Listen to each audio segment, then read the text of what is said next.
Okay, now this is what everyone pictures when they hear the word Paladin.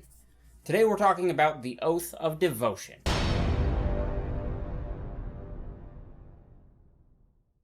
Hey fellow Game Masters, I'm Richard Quiner and welcome back to the RPG Daily, your daily dose of all things tabletop role-playing games, helping you build your world and master your game.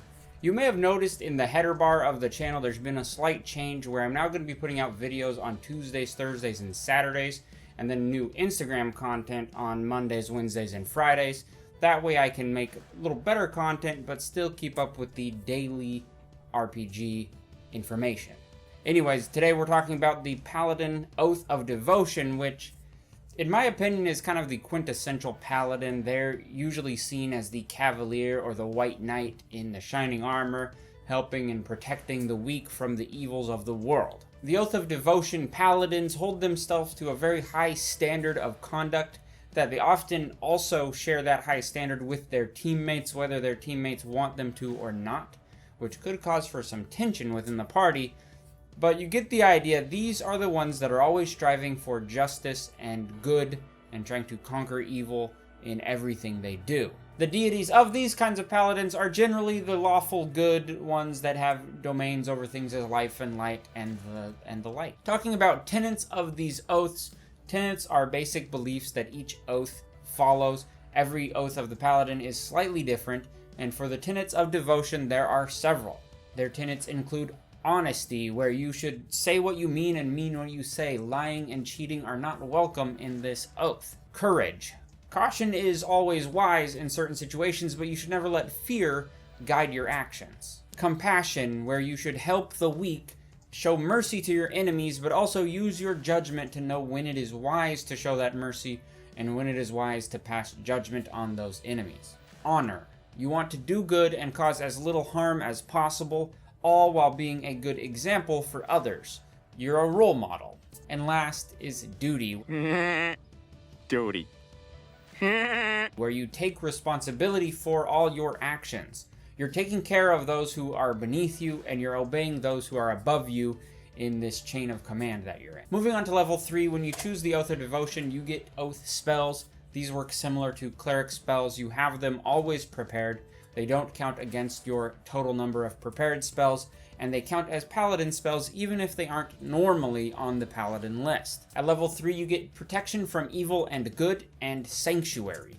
Sanctuary is a really neat spell that causes an enemy attacker to make a wisdom save in order to attack an intended target. It's basically kind of a tanking ability that can keep your allies safe. At level 5, you get lesser restoration and zone of truth. Lesser restoration allows you to remove some disease and afflictions that might cause conditions, those conditions being blind, deaf, poison. The conditions are limited though. It doesn't cure every condition, but it does cure some conditions. At level 9, you get Beacon of Hope and Dispel Magic. Dispel Magic allows you to target a creature who has a spell effect on them and end that effect if the spell is below a certain level. If it is above that level, though, you do have to roll to see if you're successfully able to dispel that. At level 13, you get Freedom of Movement and Guardian of Faith. Guardian of Faith allows you to summon a Spectral Guardian that helps you in the fight until it does 60 damage. At level 17, you get Commune and Flame Strike. Commune is an interesting ability that lets you communicate with your deities, getting simple answers yes or no questions. At level 3, you also get your Channel Divinity ability. Both of these are pretty straightforward abilities. Make sure you read the rules on them though, so you aren't stuck trying to understand them when you're in the middle of a game, because every Channel Divinity is a little bit different. Your first Channel Divinity is called Sacred Weapon, which allows you to channel your devotion into your weapon, empowering your strikes and just helping your allies as well. When you do this, use an action to cast Sacred Weapon on your weapon. It then begins to glow with 20 feet of bright light and 20 more feet beyond that of dim light. When your weapon is a sacred weapon, you can then add your charisma modifier to your attack rolls, which is a really big bonus. And on top of that, the weapon, no matter what kind of weapon it is, counts as magical in terms of overcoming resistances and immunities that some of the more powerful creatures have. This sacred weapon effect ends when you end it, or when you put down or drop the weapon or are knocked unconscious. The next channel divinity is called Turn Unholy. This is similar to Turn Undead that the clerics all get, but it's a little bit more potent, as instead of just dealing with the undead, this also has an impact on fiends as well.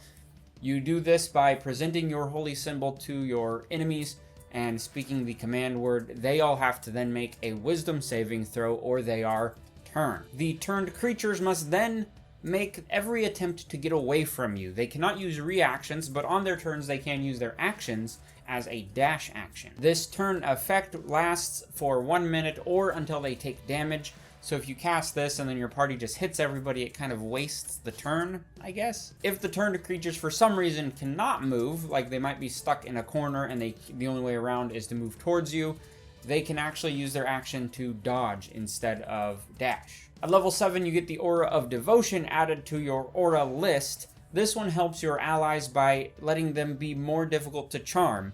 In fact, any allies within your aura cannot be charmed, period. At level 15, you gain the feature Purity of Spirit, which basically lets you be under the influence of the spell Protection from Good and Evil all the time.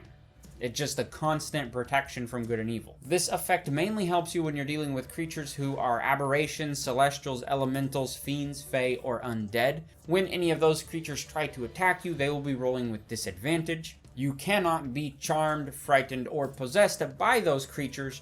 If you happen to already be charmed or possessed at the time that you got this feature, this then allows you to roll your wisdom saving throws with advantage to overcome that charm or possession. At level 20, you get the feature Holy Nimbus, which lets you as an action create an aura of sunlight that extends from you on 30 feet on all sides and gives you several bonuses to your combat abilities. It is a bright light for the first 30-foot radius around you, and then dim light for another 30-feet radius after that. Any enemy creature that starts their turn within your 30-foot bright light radius will take 10 radiant damage at the start of their turn. And this Nimbus also gives you advantage on any saving throws against spells cast by creatures who are undead.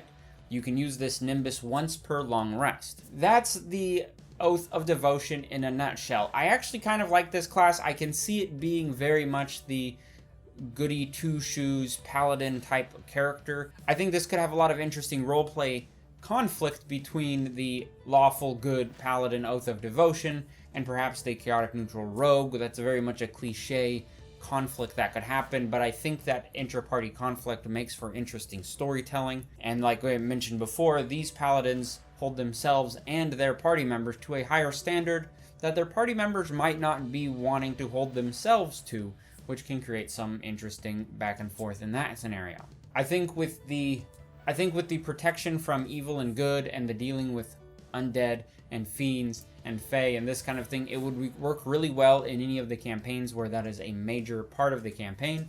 Something like Curse of Strahd would be really good to have this Oath of Devotion paladin in it. I think also the DM might have a good time playing with the idea of this Oath of Devotion and really testing the oath that the paladin has made in their story. Perhaps they can find that in some areas their god might not listen to them so well, and that would make them question their religious and holy order as their character. I think one of the more interesting challenges that players will have trying to play this Oath of Devotion is striking that nice balance between following your oath and being wholly devoted to devotion. That was an accident. And finding that other side of it, of doing what needs to be done to accomplish the tasks you're given, especially when dealing with creatures or characters that might not be so easy to give up, perhaps, or want to be taken alive. Anyway, that's my thoughts on the Oath of Devotion. I've been Richard. Thanks for watching.